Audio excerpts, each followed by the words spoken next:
ಎಲ್ಲರಿಗೂ ನಮಸ್ಕಾರ. ಇವತ್ತು ಕೆಮಿಕಲ್ ಫ್ರೀ ಆಗಿರುವಂತಹ ಗಂಧದ ಕಡ್ಡಿ ಅಗರಬತ್ತಿ ಬಗ್ಗೆ ಹೇಳ್ತೀನಿ. ನೀವು ದೇವ್ರಿಗೆ ಹಚ್ಚುವಂತಹ ಅಗರಬತ್ತಿಯಲ್ಲಿ ಕೆಮಿಕಲ್ ಮಿಕ್ಸ್ ಆಗಿದ್ರೆ ಆ ಗಳಿನ ನೀವು ತಗೊಂಡ್ರೆ ನಿಮ್ಮ ಆರೋಗ್ಯಕ್ಕೆ ಒಳ್ಳೇದಲ್ಲ ಅಲ್ವಾ? ಅದಕ್ಕೋಸ್ಕರ ಕೆಮಿಕಲ್ ಫ್ರೀ ಆಗಿರುವಂತಹ ಅಗರಬತ್ತಿಗಳನ್ನ ಧೂಪಗಳನ್ನ ಬಳಸಿ. ಹಿರೇಹಳ್ಳಿ ತುಮಕೂರಲ್ಲಿ ತಾರಾ ಮೇಡಮ್ ಅವರು ಈ ಧೂಪಗಳನ್ನ ಅಗರಬತ್ತಿಗಳನ್ನ ತಯಾರಿಸ್ತಾ ಇದ್ದಾರೆ. ಈ ಅಗರಬತ್ತಿಯಲ್ಲಿ ದೇಸಿ ಹಸು, ನಾಟಿ ಹಸುವಿನ ಸಗಣಿಯಿಂದ ಮಾತ್ರ ಮಾಡಿದ್ದಾರೆ. ಯಾವುದೇ ರೀತಿ ಕೆಮಿಕಲ್ಸ್ ನ ಬಳಸಿಲ್ಲ. ಅಗರಬತ್ತಿ ಇದೊಂದೇ ತರ ಇದೆ. ಧೂಪ ತುಂಬಾ ರೀತಿ ಇದೆ. ಪ್ರಕೃತಿ ಕೆಮಿಕಲ್ ಫ್ರೀ ಭದ್ರಾ ಮುಷ್ಟಿ ಅಂತ, ಇದರಲ್ಲಿ ಕುಕ್ಕುಳ, ನಾಗರಮೋತ, ಕೌಡಂಗ್, ಗೀ ಇಷ್ಟನ್ನ ಬಳಸಿ ತಯಾರಿಸ್ತಾರೆ. ನೋಡಿ ಈ ರೀತಿ ಇರುತ್ತೆ. ಇದು ಸೇಕ್ ಲೀವ್ಸ್ ಧೂಪ್ ಸ್ಟಿಕ್. ಇದರಲ್ಲೂ ಅಷ್ಟೇ ಕೆಮಿಕಲ್ಸ್ ಏನೋ ಬಳಸಿಲ್ಲ.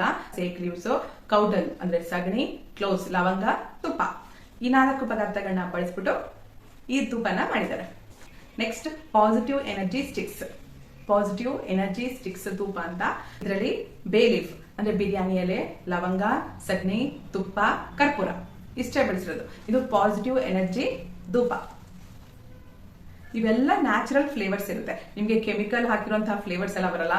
ಫುಲ್ ನ್ಯಾಚುರಲ್, ಒಂಥರ ಫ್ರಾಗ್ರೆನ್ಸ್ ತುಂಬಾ ಚೆನ್ನಾಗಿದೆ. ನಿಮ್ಗೆ ಇಷ್ಟ ಆದ್ರೇನೆ ಅವ್ರಿಗೆ ವಾಟ್ಸ್ಆಪ್ ಮಾಡಿ ಆರ್ಡರ್ ಮಾಡಿ. ಕೆಮಿಕಲ್ ಫ್ರೀ ಧೂಪ ಮತ್ತು ಗಂಧದ ಕಡ್ಡಿನ ಹುಡುಕ್ತಾ ಇರೋರಿಗೆ ಈ ವಿಡಿಯೋ.